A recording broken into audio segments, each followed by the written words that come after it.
बिस्मिल्लाहिर्रहमानिर्रहीम। अस्सलाम वालेकुम डियर स्टूडेंट्स, कैसे हैं आप लोग। डियर स्टूडेंट्स, लास्ट लेक्चर में हमने ट्रेड यूनियन के बारे में डिस्कस किया था। हमने लास्ट लेक्चर में introduction and meaning of trade union का फंक्शन और प्रोसीजर ऑफ रजिस्ट्रेशन जो है इसको हमने कंप्लीट डिस्कस किया था। लास्ट लेक्चर के एंड में मैंने बताया था कि जो कैंसिलेशन ऑफ ट्रेड यूनियन है हम नेक्स्ट लेक्चर में इसको डिस्कस करेंगे। तो डियर स्टूडेंट्स, आज के लेक्चर में हम कैंसिलेशन ऑफ ट्रेड यूनियन को डिस्कस करेंगे। Dear students, according to section 12 of PIRA 2010 the registration of trade union may be cancel. अब ये कैसे कैंसिल हो सकती है? First of all by the registrar on the direction of the labour code. Labour code की direction पर इसकी trade union की जो रजिस्ट्रेशन है वो कैंसिल हो सकती है। अब लेबर कोड जो है वो कब और कैसे जो है वो ये डायरेक्शंस देती हैं, ये हम नेक्स्ट डिस्कस करते हैं। Secondly bye the registrar himself without receiving any direction. और जो सेकंड इसका एलिमेंट है उसमें रजिस्ट्रार खुद से भी किसी भी ट्रेड यूनियन की रजिस्ट्रेशन जो है उसको कैंसिल कर सकता है और इट्स ऑन हिज जुरिस्डिक्शन, वो अपनी स्वाबदीद पर इसको कर सकता है। वो कैसे कर सकता है, प्रोसीजर क्या है, हम अभी डिस्कस करते हैं। So dear students, according to section 12 of PIRA 2010 we discuss the first mode of cancellation, that is the cancellation of registration on the direction of the labor code. Firstly there must be written complaint by the registrar. तो dear students, सबसे पहले जो registrar है वो एक written complaint जो है against the trade union labour court में फाइल करेगा और लेबर कोर्ट फिर अप्रोच करेगी, उसकी इंक्वायरी करेगी उस कंप्लेंट की।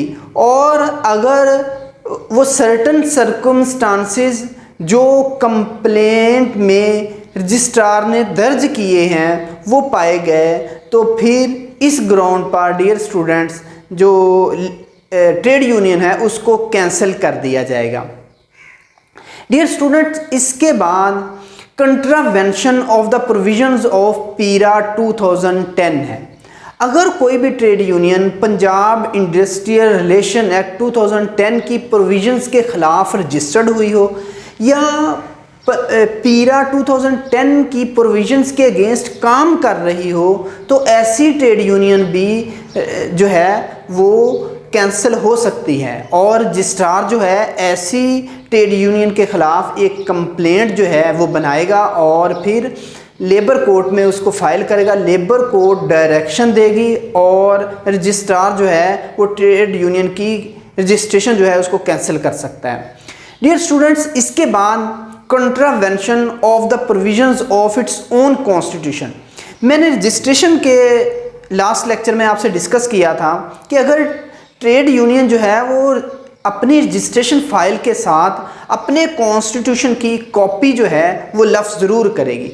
अब किसी भी ट्रेड यूनियन का जो कॉन्स्टिट्यूशन है उसमें मुकम्मल डिटेल दी गई होती है कि ये ट्रेड यूनियन जो है वो किन मकासद के तहत बनाई गई है और इस ट्रेड यूनियन ने इसकी जो जुरिस्डिक्शन है वो क्या है, ये किस एस्टेब्लिशमेंट, किस वर्क प्लेस या किस बिजनेस प्लेस के लिए बनाई गई है। अब अगर ट्रेड यूनियन अपने कॉन्स्टिट्यूशन के अगेंस्ट काम करेगी, ट्रेड यूनियन के कॉन्स्टिट्यूशन की जो प्रोविजंस हैं, जो रूल्स एंड रेगुलेशंस उसका कॉन्स्टिट्यूशन उसको देता है, उसको फॉलो नहीं करेगी तो उसको कैंसिल कर दिया जाएगा। ऐसी सूरत में जो रजिस्ट्रार है वो फिर एक कंप्लेंट बनाएगा और उसमें वो तमाम एलिगेशंस जो हैं वो दर्ज होंगे, लेबर कोड को अप्लाई किया जाएगा, लेबर कोड उसके अगेंस्ट डायरेक्शंस देंगी और उन डायरेक्शंस को फॉलो करते हुए रजिस्ट्रार जो है वो लेबर कोड को ट्रेड यूनियन को की रजिस्ट्रेशन को कैंसिल कर देगा। तो डियर स्टूडेंट, इसके बाद जो नेक्स्ट चीज़ है, अगर कोई trade union fail to hold election और calling meeting at the time prescribed by its own constitution. अगर जो ट्रेड यूनियन है वो जो इलेक्शंस का प्रोसीजर दिया गया है या मीटिंग्स का जो प्रोसीजर दिया गया है इन द कॉन्स्टिट्यूशन, अगर इसको भी फॉलो नहीं करती, जो टाइम टू टाइम इलेक्शंस होना है ट्रेड यूनियन के वो कंडक्ट नहीं करवाए जाते, और जो एग्जेक्टिव बॉडी की जनरल मीटिंग है या ट्रेड यूनियन की जो एनुअल मीटिंग्स है, अगर वो भी टाइम के साथ वो होल्ड नहीं होती, तो ऐसी सूरत में भी इसकी ट्रेड यूनियन की रजिस्ट्रेशन की कैंसिलेशन के लिए अप्लाई किया जा सकता था। ये जो मीटिंग स्केड्यूल है और इलेक्शन स्केड्यूल है, ये लास्ट लेक्चर में जब रजिस्ट्रेशन की जो रिक्वायरमेंट्स थी उसमें मैंने आपको इसकी डिटेल बता दी थी, वो लेक्चर आप देख सकते हैं। डियर स्टूडेंट्स, इसके बाद नेक्स्ट जो चीज़ है, अब जो ट्रेड यूनियन है अगर उसका कॉन्स्टिट्यूशन ही इलीगल हो, where the trade union made its own constitution any provisions which is inconsistent with the PIRA 2010 are the rules made there under। अगर ट्रेड यूनियन का constitution Punjab industrial relation act 2010 की provisions के against होगा या किसी भी किस्म की कोई इलीगलिटी होगी इसके कॉन्स्टिट्यूशन में, तो ऐसी सूरत में भी रजिस्ट्रार जो है वो लेबर कोर्ट को कंप्लेंट कर सकता है। So dear students, next very important element है, अगर election of the disqualified person as its office bearer, अगर जो ट्रेड यूनियन है उसके जो अपनी एग्जेक्टिव बॉडी है या ऑफिस बैरियर्स जो हैं, जो ऑफिस संभालने वाले लोग हैं, वो ऐसे डिसक्वालिफाइड पर्सन को इलेक्ट कर लिया जाए, तो भी ट्रेड यूनियन की रजिस्ट्रेशन जो है वो कैंसिल करार पाएगी। फॉर एग्ज़ाम्पल, कोई ऐसा पर्सन या कोई भी ऐसा ऑफिसर जो ट्रेड यूनियन के ऑफिस को संभालता हो या ट्रेड यूनियन की एग्जेक्टिव बॉडी का मेंबर हो और वो इलेक्शन के नतीजे में उसमें शामिल हुआ हो और वो जो है वो डिसक्वालिफाइड हुआ हो by the any provisions of पीरा एक्ट 2010, तो ऐसे पर्सन्स अगर ट्रेड यूनियन इलेक्ट करती है तो ऐसी सूरत में भी ट्रेड यूनियन की रजिस्ट्रेशन कैंसिलेशन के लिए भेजी जा सकती। So dear students, on the following grounds, अगर रजिस्ट्रार जो है वो कोई भी कंप्लेंट जो है लेबर कोर्ट में फाइल करता है, तो ऐसी सूरत में लेबर कोर्ट जो है वो इंक्वायरी करेगी, एक प्रोसीजर जो है उसको अडॉप्ट करेगी। इसमें सबसे पहले तो लेबर कोर्ट इंक्वायरी करेगी और अगर वो कंसीडर फिट करती है according to the complaint of the registrar, registrar की कंप्लेंट के मुताबिक अगर लेबर कोर्ट जो है वो कंसीडर फिट करती है तो रजिस्ट्रेशन शैल बी कैंसल्ड, तो ऐसी सूरत में रजिस्ट्रेशन जो है वो कैंसिल हो सकती है। It may direct to registrar to cancel it, और फिर जो लेबर कोर्ट है वो रजिस्ट्रार को डायरेक्शन दे सकती है कि इस ट्रेड यूनियन की जो रजिस्ट्रेशन है ये फ़लाँ जो प्रोविजंस हैं उनकी खिलाफ वर्जी की गई है, तो इनको कैंसिल किया जाए। तो डियर स्टूडेंट्स, ये कैंसिलेशन थी by the direction of the labour court. अब हम डिस्कस करते हैं cancellation of the registration by the registrar himself. Dear students, registrar भी ट्रेड यूनियन की रजिस्ट्रेशन को कैंसिल कर सकता है। अभी हम डिस्कस करते हैं। फर्स्टली, सबसे पहले after holding an inquiry, and secondly by giving reasons for cancellation on the following grounds. सबसे पहले तो रजिस्ट्रार जो है वो एक इंक्वायरी होल्ड करेगा और फिर कैंसिलेशन की जो रीजंस हैं वो बताएगा, वो कौन से ग्राउंड्स हो सकते हैं। डियर स्टूडेंट्स, इसमें सबसे पहले डिसोल्यूशन ऑफ ट्रेड यूनियन है।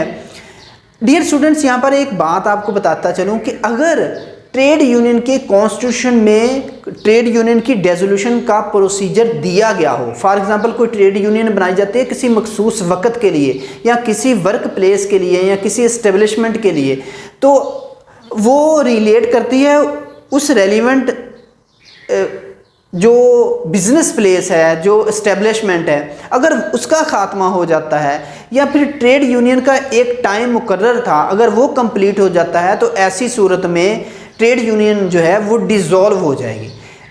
अगर जो ये प्रोविजंस ट्रेड यूनियन की कॉन्स्टिट्यूशन में दर्ज की गई हैं तो जो रजिस्ट्रार है वो इन्हीं ग्राउंड्स की बिना पर ट्रेड यूनियन को डिज़ोल्व कर देगा। ठीक है डियर स्टूडेंट्स। इसके बाद dear student, if the trade union not apply for collective bargaining agent where the trade union has not applied for determination of collective bargaining agent under section 24 subsection 2 within the periods of 2 months of its registration। dear students, किसी भी trade union की registration के within 2 month उस registration को उस trade union को collective bargaining agent के लिए अप्लाई करना ज़रूरी होता है। ठीक है, तो अगर विदिन 2 मंथ अपनी रजिस्ट्रेशन के बाद विदिन 2 मंथ वो ट्रेड यूनियन अप्लाई नहीं करती तो ऐसी सूरत में ट्रेड यूनियन को डिज़ोल्व कर दिया जाता है बाय द रजिस्ट्रार करता है, वो इंक्वायरी होल्ड करता है और वो रीजंस जो हैं वो देता है और उसके बाद उसको डिज़ोल्व कर देता है। लेकिन यहाँ पर एक एक्सेप्शन है, अगर ट्रेड यूनियन की इससे पहले ट्रेड यूनियन ने अप्लाई कर दिया हो for the collective bargaining agent तो ऐसी सूरत में उसकी जो रजिस्ट्रेशन है वो कैंसिल नहीं होगी। डियर स्टूडेंट्स, लास्ट में मैं आपको कलेक्टिव बारगेनिंग एजेंट के बारे में बताता चलूँ। Actually collective bargaining is ongoing process of negotiation between representative of workers and employers to establishment. तो डियर स्टूडेंट्स, कलेक्टिव बारगेनिंग एक ऐसा प्रोसेस है जिसमें जो रिप्रेजेंटेटिव ऑफ वर्कर्स के रिप्रेजेंटेटिव्स हैं जिन्होंने मिलकर एक ट्रेड यूनियन बनाई थी, तो उनका जो रिप्रेजेंटेटिव है वो अपने वर्कर्स की जो बातचीत करता है एस्टेब्लिशमेंट के साथ या बाहर किसी दूसरी ट्रेड यूनियन के साथ। अब ये कलेक्टिव बारगेनिंग एजेंट एक ऐसा पर्सन होता है जो कि वर्कर्स और एम्प्लॉयर्स के दरमियान एक पुल का काम करता है, एक ब्रिज का काम करता है। वो अपने वर्कर्स की अपॉइंटमेंट, उनकी रेम्यूनरेशंस, उनकी मेडिकल फैसिलिटीज़, उनकी जितने भी मामलात हैं वो एस्टेब्लिशमेंट के साथ वो डील करता है, कलेक्टिव बारगेनिंग एजेंट कहलाता है। तो डियर स्टूडेंट्स, आप ट्रेड यूनियन की मीनिंग्स, फंक्शंस, उसकी रजिस्ट्रेशन लास्ट लेक्चर में हमने डिस्कस किया था। आज हमने इसकी कैंसिलेशन को डिस्कस किया। मेरा ख्याल है क्लियर हो गया होगा। इसके रिलेटेड अगर कोई क्वेश्चन हो तो आप ये कमेंट बॉक्स में मुझसे डिस्कस कर सकते हैं। अपना बहुत सारा ख्याल रखिएगा, दुआओं में याद रखिएगा। अल्लाह हाफिज़।